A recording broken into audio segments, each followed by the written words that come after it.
할렐루야. 아멘. 아멘. 오늘도 예배 자리에 나오신 모든 성도님들을 주님의 이름으로 사랑하고 축복합니다. 우리 서로에게 이렇게 인사해 볼까요? 예수님의 이름으로 사랑하고 축복합니다. 예수님의 이름으로 사랑하고 축복합니다. 행복하세요. 네. 예, 오늘 말씀의 제목은 영적 깨달음은 열매로 나타납니다 라는 제목으로 하나님 말씀을 나누고자 합니다.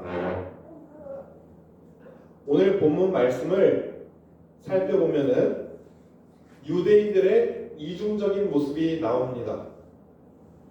오늘 본문에서 율법 없는 이방인들은 그들의 양심과 본성으로 심판을 받는다 하는데, 율법을 알고 율법을 가지고 있다 말하는 유대인들은 그 율법으로 심판을 받는다라고 합니다.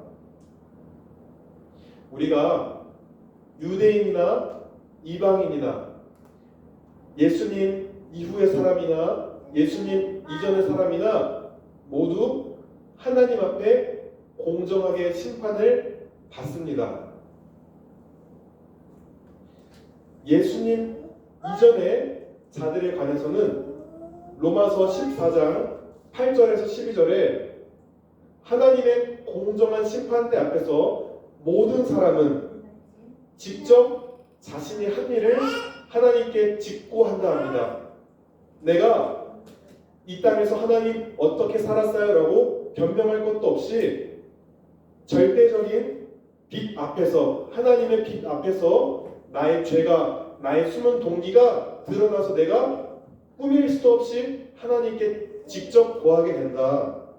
시편 19편에서 1절 4절에서 하나님은 하늘과 궁창으로 말씀하시고, 또한 로마서 1장 18절에서 20절에 이 모든 피조 세계에 하나님을 알만한 것을 사람들에게 보이셨기 때문에 하나님의 심판은 누구에게나 차별 없이 공의롭다 할 수 있다는 것입니다. 그런데 유대인들은요, 자신들의 믿음에 대해서요, 크게 두 가지로 자부심을 가지고 있었어요. 첫째는 무엇이냐? 나는 하나님의 말씀을 맡은 자다. 나는 율법을 의지하고 율법의 교훈을 받아서 하나님의 뜻을 아는 자다라는 자부심이 있었습니다. 둘째로, 나는 할례를 받은 자이다. 이 두 가지가 오늘 본문에 유대인이 가지고 있는 자부심이었습니다. 그런데 이 율법 공부와 할례라는 것은요, 죽은 믿음의 씨앗이었습니다. 근데 이들은 이 율법과 할례를 가지고 나는 바른 믿음의 열매를 갖고 있어 라고 착각하며 살아갔습니다. 율법을 알고 있는 자가 다른 사람을 가르치지만 정작 자신은 자신이 말한 대로 살지 못하는 것입니다. 오늘날 하나님 말씀을 전하는 목사인 제가 이렇게 믿음으로 살아갑시다 라고 해도 저는 그 말대로 살아가지 않는다면, 살아가려고 노력조차 하지 않는다면 그 말씀이 무엇이 소용이 있겠느냐? 오히려 네가 뱉은 말들로 너를 정죄할 것이다. 너는 알고서도 그런 일을 했느냐? 라는 것이지요. 또한 할례에 대해서는 남자분들은 아실 겁니다. 저도 해봤는데 엄청 아파요. 마취를 해도요, 마취가 깨어나면 너무너무 아파요. 그런데 이 유대인들은 하나님의 말씀대로 난지 8일 만에 할례를 철저히 행했습니다. 그 아픔을 무릅쓰고, 그래서 나는 이렇게 하나님 앞에 하라는 대로 고통을 감수하고 할례를 한 거룩한 자녀다 라고 생각했는데, 하나님은 할례는 이 껍데기, 육신의 껍데기에다 하는 게 진짜가 아니라 네 마음에 하는 게 할례다 라고 하는 겁니다. 이해하기 쉽게, 어떤 결혼한 약혼을 한 사람이 있습니다. 남자와 여자가 약혼을 했는데 이 여자는 어떠한 이유로 파혼이 됐어요. 남자가 이제 신랑에게 이제 버림을 받았습니다. 그런데 이 여자가 나는 이 약혼 반지를 가지고 있어요 라고 이 약혼 반지를 가지고 우기는 거랑 같습니다. 이미 관계가 틀어졌고 다 깨어졌는데 이 반지만 가지고 주장한다는 것입니다. 실질적으로 하나님과 영적인 관계가 말씀의 본질, 율법의 정신은 지키지 않고 껍데기와 행위만을 지키려고 하는 것은 의미가 없다라는 것입니다. 그런데 오늘 이 율법과 할례와 다르게 예수님의 가르침과 복음은 우리 심령의 생명의 씨앗이라 할 수 있습니다. 씨앗은 아주 작습니다. 처음에는 보잘것없어 보입니다.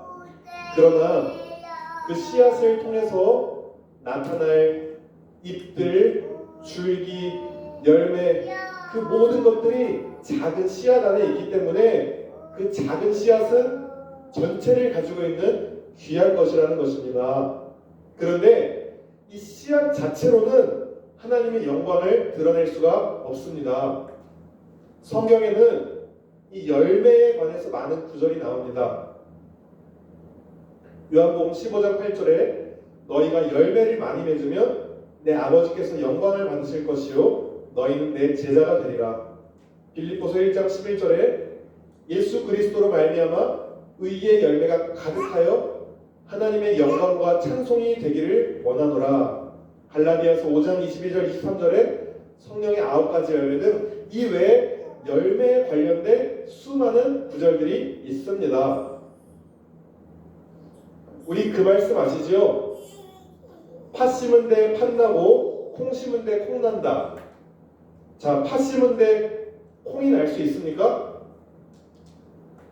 유전자 변형을 한다 뭐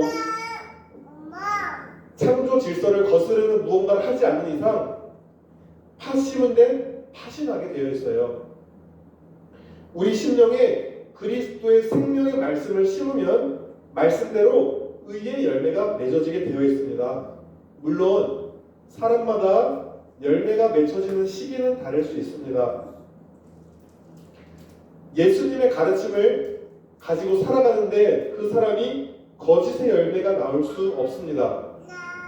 호세아서 10장 13절에 그러면 너희는 밭을 갈아서 죄악의 씨를 뿌리고 반역을 거두어서 거짓의 열매를 먹었으니 죄악의 씨를 뿌리면 반역을 거두고 거짓의 열매를 먹게 됩니다. 그러나 우리 심령에 진리의 말씀을 심으면 의의 열매를 거두게 됩니다. 물론 우리가 아직 그리스도 안에 있기 전에 옛사람의 습관, 죄성이 있어서 우리 심령에 잡초가 피어나고 때로는 우리 마음밭이 좋은 밭이 아니라 길가밭, 돌밭, 가시떨기밭의 상태가 될 수도 있습니다. 그럴 때는 우리의 생명의 씨앗이 자라지 못하게 되죠. 그래서 우리가 우리 마음밭이 좋은 밭이 되기 위해서 암만 말씀을 듣고 알면 뭐합니까? 우리 마음밭을 갈아엎어서 말씀과 기도로 이 생명의 씨앗이 열매를 맺도록 해야 된다는 것입니다. 유대인들은 율법을 심었습니다. 행위를 심었습니다. 그것은 전혀 하나님 기뻐하시는 열매가 아니었습니다. 우리가 이 믿음과 행함에 대해서 어떤 분들은 관계가 없다. 믿음은 믿음이고 행함은 또 별개의 문제다라고 말하는 분들도 있습니다. 왜냐하면 믿음은 구원은 오직 믿음으로라는 구절 때문인데요. 제가 물론 예수 그리스도의 이름 외에 다른 어떤 것으로도 구원받지 못합니다. 제가 어떠한 행위 구원론이나 구원의 방법론에 관해 말하는 것은 아닙니다. 그런데 진정한 믿음은 행함이 따라온다는 것입니다. 로마서 2장의 유대인들의 죄는 무엇입니까?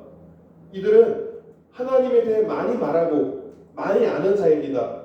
얼마든지 하나님과 관련된 이야기는 할 수 있지만 자기들은 그것을 영적인 이야기라고 말하지만 철저하게 육의 이야기를 하고 있다는 것입니다.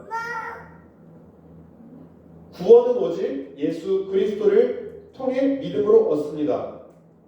그런데요, 그 생명의 복음이 내게 오기까지 하나님이셨던 예수님이 자기를 비우고 목숨을 버리셨던 그 갚을 수 없는 은혜를요, 내가 진짜로 깨닫고 믿는다면요, 그것은 삶이 변하지 않을 수가 없다는 것입니다.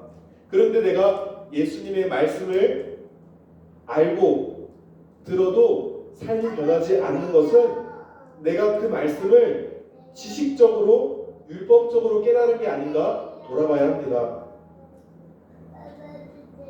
예수님이 행하신 그 구원의 역사에 내가 감격하고 감사해서 은혜 받은 자로 살아갑니까? 그래서 그 은혜의 사실이 감사해서 그 복음이 나를 이끌어가고 있는지 우리는 우리 자신을 돌아봐야겠습니다.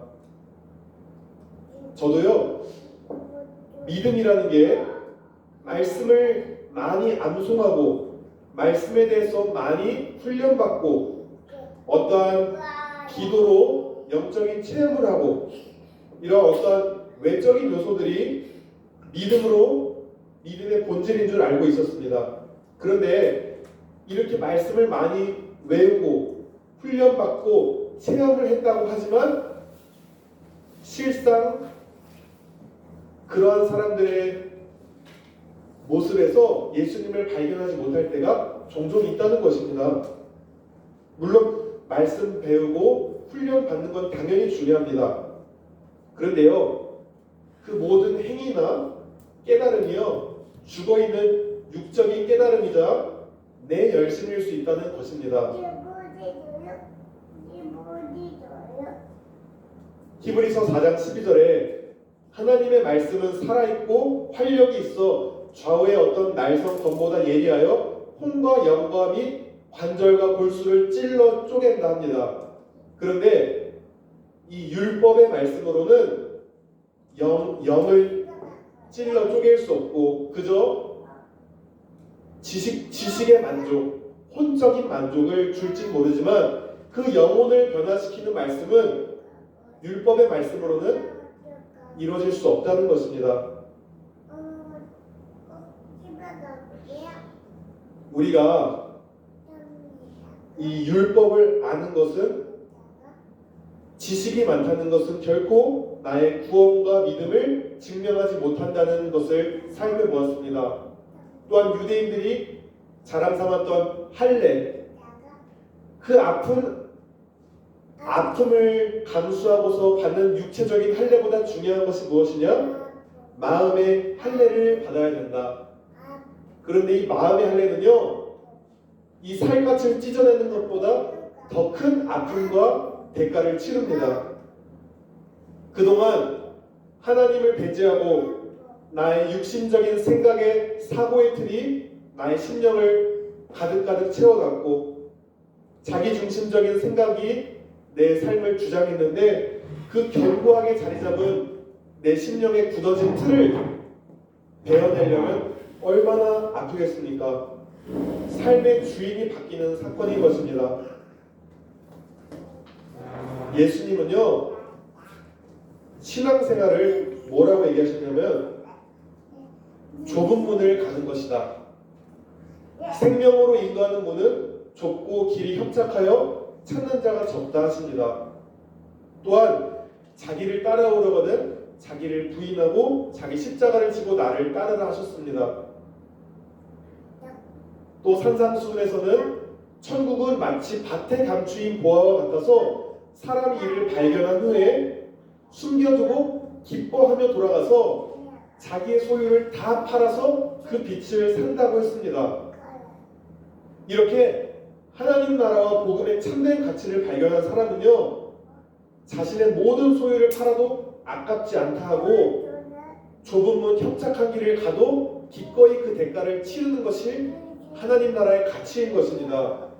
그런데 진정 복음을 깨달았다고 하면서 모든 소유를 팔기는커녕 주님을 위한 헌신과 수고가 아깝고 생색내듯이 하는 그런 모습, 아니면 그조차도 없는 모습은요, 진짜 그 사람이 하나님 나라를 바로 이해한 것이 맞는지 점검해 봐야 된다는 것입니다. 로마서 10장 10절에 사람이 마음으로 믿어 의에 이르고 입으로 시인하여 구원에 이르느니라. 많은 선교단체나 전도하는 사람들이 이 말씀을 근거로 영접 기도를 시킵니다. 물론 전도는 너무 귀한 일입니다. 그런데요, 입으로 시인해서 구원에 이른다 하는데 상대가 인격적으로 예수님을 받아들이지 않고 확신이 없는데도 일단 영접하라고 강요하기도 합니다. 또 영접 기도를 하지 않으면 왜 이렇게 확신과 믿음이 없어? 그냥 입술로 시인해. 그럼 믿음이 생길 거야. 이렇게 해서 시인하게 합니다. 저는 이렇게 강요에 의해서 아니면 진정한 고백이 아닌 입술의 고백을 통해서 이 사람들이 구원을 얻는지 못 얻는지 알 수는 없습니다. 바라기는 이런 사람들도 구원을 받기를 바랍니다. 그렇지만 예수님이 말씀하셨던 좁은 문이자 찾는 이가 적고 협착한 그 구원의 길이 입술의 고백으로 이루어지는 것이 맞는지 살펴보게 됩니다. 저는요, 지금 우리에게 있어서 가장 중요한 영혼의 구원의 문제에 대해서 진지하게 고민해 볼 필요가 있다고 생각합니다. 대다수 그리스도인들이요, 이 구원에 대해서 자신만만하게 생각합니다. 왜냐하면 구원을 주신 분은 예수 그리스도를 믿기만 하면 되기 때문에 나는 구원받았어라고 생각합니다. 그런데 믿음의 본을 보인 사도 바울도 사랑하는 자들에게 권면하기를 두렵고 떨림으로 너희 구원을 이루라 하고 합니다. 또한 히브리서 12장 14, 15절에 모든 사람과 더불어 화평하게 지내시고 거룩하게 살기를 힘쓰십시오. 거룩해지지 않고서는 아무도 주님을 뵙지 못할 것입니다. 하나님의 은혜에서 떨어져 나가는 사람이 없도록 주의하십시오. 우리가 충분히 은혜에서 떨어질 수 있고요, 거룩해지지 않고 우리가 주님을 뵙지 못할 수도 있습니다. 이 땅의 사람들은 몇십 년밖에 안 될 노후 준비를 위해서도 많은 노력과 근심을 가지고 있는데 하물며 영원히 우리가 거할 그 천국에 대해서, 사후 준비에 대해서 성경에서는 구원에 대해 어떻게 말하는지, 예수 그리스도를 믿으면 구원받은 자가 어떻게 살아야 될지 살펴보는 것은 중요하지 않겠습니까? 저도 예수님 외에는 다른 구원의 조건이 없고 예수 믿으면 구원 얻는 나를 믿는 사람입니다. 저부터도 그냥 입으로 시인해 믿고 그게 구원에 이른다는 것을 인정받으면 좋겠습니다. 그런데 성경 말씀에 비출 때 죽은 믿음, 행위와 열매가 없는 믿음의 삶을 살아간다면 애초에 내게 심겨진 그 생명의 씨앗이라고 생각했던 그 씨앗이 뭔가 다른 것이 아니었을까? 아니면 내게 지금 나는 좋은 밭이라고 생각하고 있는 이 마음밭이 돌밭, 가시밭, 길가밭은 아닐까? 점검해 볼 필요가 있다는 것입니다. 예수님도요, 이 열매라는 게 뭐 비단 외적으로 보이는 열매, 수가 늘어나고 뭔가 사역에 보여지는 성과뿐만 아니라 의의 열매, 성령의 열매, 평강의 열매, 이 열매가 없는 무화과나무의 주님은 가지를 쳐내라. 주님이 매정해 보이지만 열매 없는 것들에 대해서 주님은 그런 단호한 태도를 보이셨습니다. 우리가 천국을 소망하고 이 땅에서 예수님의 말씀대로 살아간 사도들이나 믿음의 선배들의 행적을 통해서 그들이 생각했던 구원은 오늘날 우리가 생각하는 구원과 그렇게 무게가 가벼웠던 것은 아닌 것 같습니다. 예수님은 율법의 틀을 넘어서 율법을 완성시키러 오신 그 복음, 그 율법의 정신을 온전히 깨닫길 원합니다. 그리고 예수님의 가르침대로 살아가길 원합니다. 제가 오늘 진정한 영적인 깨달음은 열매로 나타난다 말했습니다. 근데 제가 이런 열매를 맺어라 라는 또 다른 율법적인 가르침을 말하는 것이 아닙니다. 제가 주님의 가르침대로 살아가는 것이 우리 힘으로는 어렵지만 우리 신앙생활은 우리가 하는 게 아니라 나와 멍에를 함께 메고 가시는 주님이 끌어가시는 대로 신앙생활을 하는 것입니다. 성령께서 주시는 말씀의 가르침대로 하나님의 의도를 바로 깨닫고 그 말씀을 붙들고 기도하면 하나님이 기뻐하시는 열매를 맺게 되어 있다는 것입니다.